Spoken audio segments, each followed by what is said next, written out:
मैं आपको वैसे बताऊं कि मेरी ज़िंदगी के सबसे अच्छे जो फ़ैसले हैं वो मेरे वालिद साहब की एडवाइस की वजह से हुए हैं। और मज़े की आपको बात बताऊं, वो आई कैन से कि 70% जो फ़ैसले थे मेरी सोच के ऑपोजिट थे। मेरी सोच जो मैं सोच रहा था उससे ऑपोजिट थे। लेकिन वो बुज़ुर्गों वालिदैन के लिए वैसे भी कहते हैं माँ बाप आपके लिए बेहतर सोचते हैं। और मैंने प्रैक्टिकली ये देखा है कि उनके जो फ़ैसले थे, जो एडवाइस उनकी थी, वो मेरे हक़ में बेहतर रही है। उस टाइम मुझे समझ नहीं आई, लेकिन लॉन्ग टर्म में वो मेरे हक़ में बहुत बेहतर रही है। और 60-70% जो फ़ैसले थे, मैं शायद किसी और डायरेक्शन में जा रहा था और उन्होंने मुझे डिफरेंट डायरेक्शन में भेजा। तो वो जो आप बात बुज़ुर्गों की कर रहे हैं, 110% वो मेरी गाइडिंग लाइट भी है। और वो बाकायदा जिस तरह हम तो बच्चे ही होते हैं, वालिद के लिए चाहे बेशक औलाद 80 साल की भी हो जाए, होती है उसके लिए औलाद ही है। वो उनको छोटा ही देखे, छोटा एज इन अपना बच्चे के तौर पे देखता है कि इसको एडवाइस करनी चाहिए। तो वो भी ये उनका करम है, उनकी शफ़क़त है कि उन्होंने आज तक हर जगह पे बड़ी सॉलिड एडवाइस दी है और बड़ी अच्छी गाइडेंस दी। अच्छा सरदार साहब, यूथ के लिए आप क्या करना चाह रहे हैं, सोच क्या है आपकी? Welcome my YouTube channel. Like, subscribe and press the bell icon. मेरी यूथ के लिए ख्वाहिश ये है, जो हमारी ओवरऑल यूथ है, कि हम लोग अपने जो बुज़ुर्ग हैं, आप हमारी पिछली जनरेशन अगर देखें तो उन्होंने बड़ी स्ट्रगल की हुई है। मैं अपने वालिद साहब की पीढ़ी देखूं जो उस लेवल के हैं लोग, इन लोगों के पास कोई बेसिक इंफ्रास्ट्रक्चर नहीं था।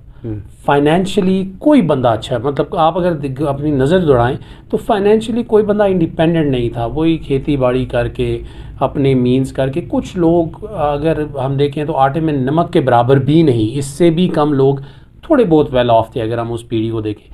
लेकिन वो लोग यहाँ से उठे, किसी ने दियारे गैर में गए, उन्होंने अपनी स्ट्रगल की विदाउट एनी हेल्प। जब जिनके पास कोई उनके पास गाइडिंग लाइट नहीं थी। हमारे लोग जो सिविल सर्विस में गए, पाकिस्तान आर्मी में गए, नेवी में गए, एयरफोर्स में गए, जिन जगहों पे गए, उनकी उस तरह कोई गाइडेंस नहीं थी, कोई हेल्प नहीं थी। लेकिन उन्होंने अपना सिक्का मनवाया। उन्होंने वहाँ पे जाके जब कश्मीर का अलम बुलंद किया तो उन्होंने बाकायदा शो किया कि we are talented.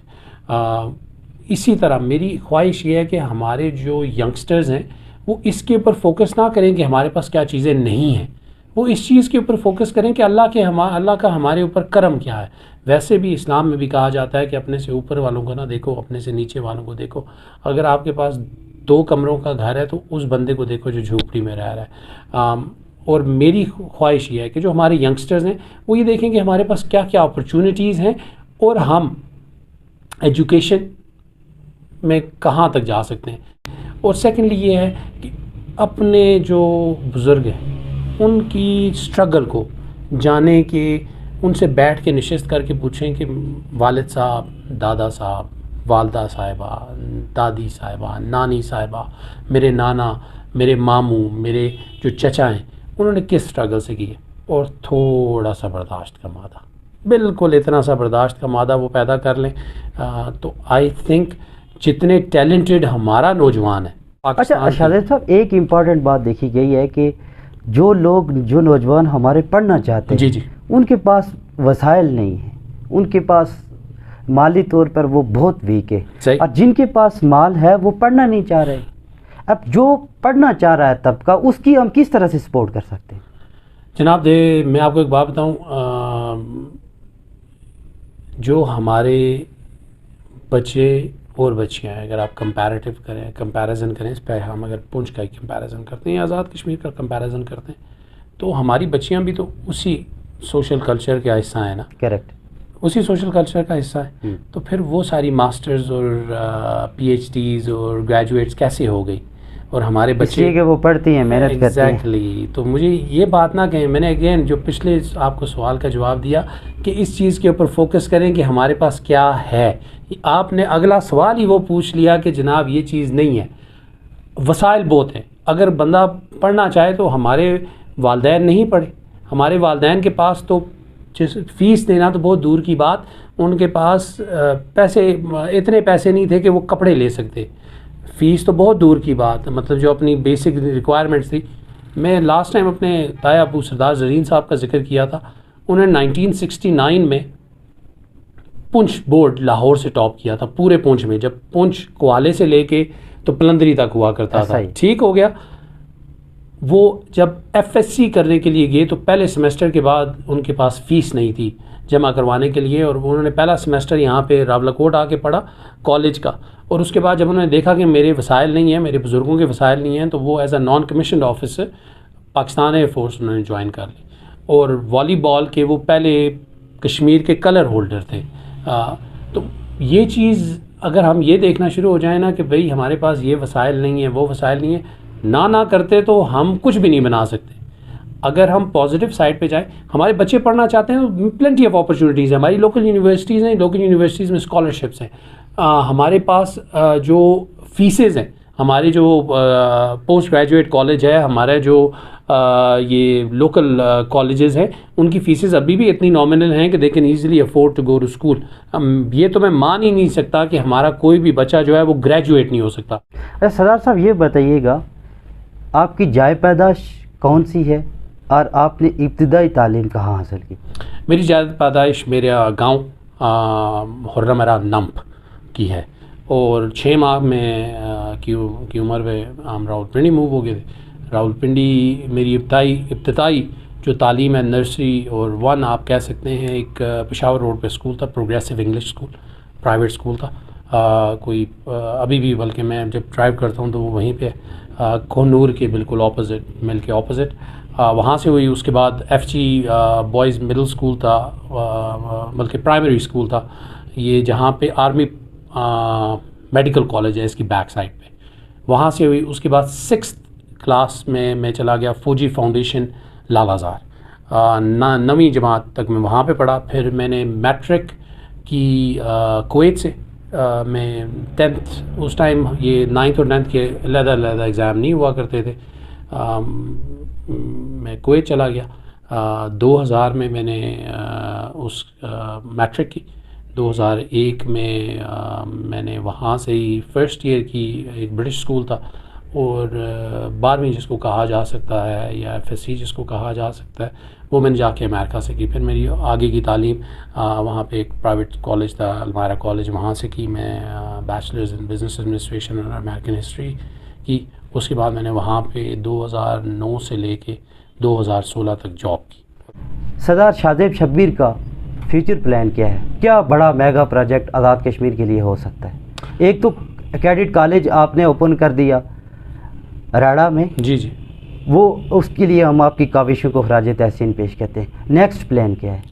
Cadet college का हमारा प्रोग्राम बहुत अच्छा गया, ये मैं क्रेडिट नहीं ले सकता कि मैंने ओपन किया, हमारा कुछ हिस्सा है उसमें, और मेरी अपनी जो ख्वाहिश है कि हम स्पेशली जो पुंछ है, मेरी कल भी एक हमारा चैनल है voice of Kashmir radio station है, उस पर मेरी एक इंटरव्यू पे बात हो रही थी, तो मैंने उनसे भी कहा था, मैं अभी भी ये बात कहता हूँ कि टूरिज़म के हवाले से हम बाकी सारे, पूरा कश्मीर तो अमेजिंग है ही है, लेकिन अगर हम सिर्फ पुंछ के ऊपर फोकस कर लें, तो अगर हम तत्ता पानी से शुरू करें और जाके हाजी पीर पे ख़त्म करें, तो हमें कोई महीना आप उठा लें, जनवरी का उठा लें, आप जून का उठा लें, आप बेशक अप्रैल का उठा लें, और चाहे बेशक अभी अक्टूबर जो जिस महीने में हम अभी दाखिल हुए हैं उसको उठा लें, हम 4 सीज़न्स किसी टाइम एक टूरिस्ट को दे सकते हैं।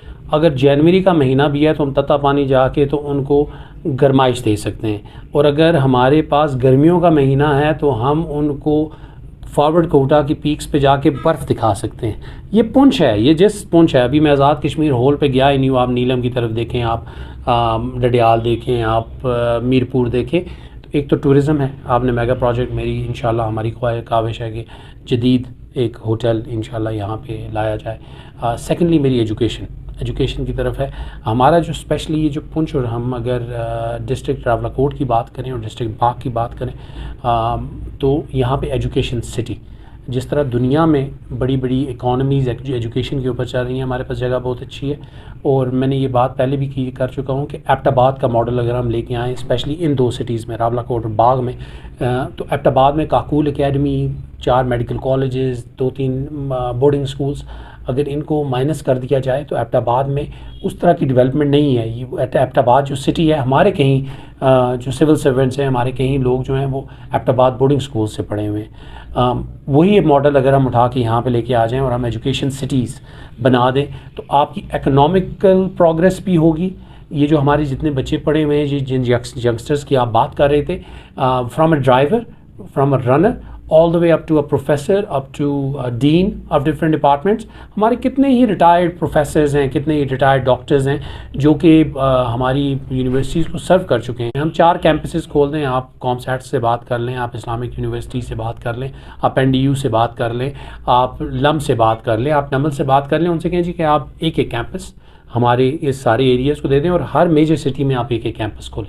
आप हजीरा में एक खोलें, रावलकोट में एक खोलें, बाग में एक खोलें, धीरकोट में एक खोलें, आप अब्बासपुर में एक खोलें, फॉरवर्ड कोटा में भी पुंछ, यूनिवर्सिटी ऑफ पुंछ के आप एक और कैंपस खोलें। इससे ये होगा कि एक तो हमारी तालीम बेहतर बढ़ेगी और जो हमारे बच्चे यहाँ से रावलपिंडी, इस्लामाबाद, लाहौर पढ़ने के लिए जाते हैं, जब वो कैंपसेस यहाँ पे आ जाएंगे तो हमारे पेरेंट्स के लिए भी आसानी होगी क्योंकि उनके बच्चे घर से उठ के जाएंगे और वहाँ पे एजुकेशन हासिल करेंगे। और प्लस इकनॉमिकल डेवलपमेंट जो हमारे एरिया की है वो इन्हीं इंस्टीट्यूशंस की वजह से होगी। क्या AJ की सरकार आपको सपोर्ट करती है सरदार साहब, जो आप काम कर रहे हैं? 110%, 110। मैंने एक बार टच नहीं किया, आपकी शख्सियत बड़ी है, 3 ओहदे हैं आपके पास। बंदा अब कितने टाइम चाहिए आपका इंटरव्यू करने के लिए? आज़ाद कश्मीर में जो पेट्रोल पंप में सप्लाई किया जाता है, क्या वो एक नंबर होता है? क्या उसका नोटिस लिया आपने? आल आज़ाद कश्मीर पेट्रोलियम के प्रेसिडेंट, ठीक है, क्या प्रेसिडेंट हो। मैं थोड़ा सा आपको बताता चलूँ कि जो हमारी पेट्रोल पंप्स हैं, एज अ प्रेसिडेंट मैं ये मैसेज देता हूँ कि आप किसी पंप पे जाएं, उसकी क्वालिटी क्वांटिटी के ऊपर कोई कंपैरिजन नहीं है, कोई कॉम्प्रोमाइज़ नहीं है, कोई कॉम्प्रोमाइज़ नहीं है। फ्यूल एक नंबर। जो हमारे ऑफिशियल पंप्स हैं जो कि आपके OMCs के साथ, ऑयल मार्केटिंग कंपनीज़ के साथ, जिसमें आपकी PSO आ गई, आपकी शेल आ गई, आपकी टोटल आ गई, गो आ गई, आपकी अटक आ गई, हैस्कोल आ गई, जो कंपनी सप्लाई दे रही हैं, इसमें स्पेशली जो टॉप 4 है, अगर आप बल्कि 5 कह दें, जिसमें आपकी शेल आपकी आ गई, इवन इसमें गो है, इसमें बाइको है, बाकी जो है। एक चीज़ मैं आपको बता दूं, किसी भी साइट पे जो ऑफिशियल साइट है, जो कि साइट है, उस साइट पे आप चले जाएं और अगर आपको फ्यूल के क्वांटिटी और क्वालिटी में कोई इशू आता है तो हम मिल के उसको बंद करेंगे। ये इसके ऊपर कोई कंपैरिजन नहीं है। फ्यूल एक नंबर आ रहा है। हाँ, कुछ पेरिफेरीज में अब नोजल्स लगी हुई हैं, उनके ऊपर हमारा कंट्रोल नहीं है क्योंकि वो हमारे ना कैनवस के अंडर आती हैं ना उसके। लेकिन ये मेरा मैसेज है हर एक उसके लिए कि आप किसी भी साइट पे जाएं, अगर आपको फ्यूल की क्वालिटी और क्वांटिटी में कोई इशू आ रहा है तो हम आपके साथ हैं, हम हमारे पब्लिक के साथ हैं। हाँ, एक बात बड़ी, जब लास्ट टाइम कुछ बातें चल रही थी तो हमें पेट्रोल माफिया और ये सारा कुछ कहा जाता है। जनरली वो लोग भी कोई भी पंप है वो मिनिमम 15 लोगों को कोई भी जो साइट है 15 लोगों की वो एम्प्लॉयमेंट का ज़रिया है। वो ख़ुद भी वहाँ से कमा रहे हैं। अगेन, जिस तरह मैंने पहले कहा, हर जगह 100% प्रोफिशेंसी नहीं है। हमारे भी कुछ ऐसे भाई हैं जो कि कुछ 19-20 काम हो जाता है, कोई चीज़ ऐसी हो जाती है, लेकिन मैं आपको गारंटी देता हूँ कि मेजॉरिटी जो हमारी पॉपुलेशन है वो रिज़्क़ हलाल कमा रही है और रिज़्क़ हलाल की काविश कर रही है। मोहतरम नाज़रीन, आपने सरदार शाहज़ेब शब्बीर साहब के तासरात सुने हैं और ये बहुत कम है। उसकी वजह यह है कि अभी हमने सुदन एजुकेशन को टच ही नहीं किया है। हमने ये जो इनकी गल्फ़ एम्पायर फैमिली जो है उसको भी नहीं टच किया है और बहुत से ऐसे सवालात हैं जो इनसे किए जा सकते हैं, लेकिन टाइम नहीं है। मैं कोशिश करूँगा कि कुछ अरसे के बाद अल्लाह इनकी ज़िंदगी में बरकत डाले, हमारी ज़िंदगी में, तो दोबारा से इनकी खिदमत में हाजिर होंगे कि मज़ीद आप तक इनके तासरात पहुँचाएँगे इनकी शोबे के बारे में कि ये आपकी किस तरह से रहनुमाई कर सकते हैं। लेकिन जाते जाते एक इम्पॉर्टेंट बात यह है कि ये रियासत कश्मीर का कीमती असासा है। अगर इनको सपोर्ट मिलती रही तो हो सकता है रियासत चेंज हो जाए।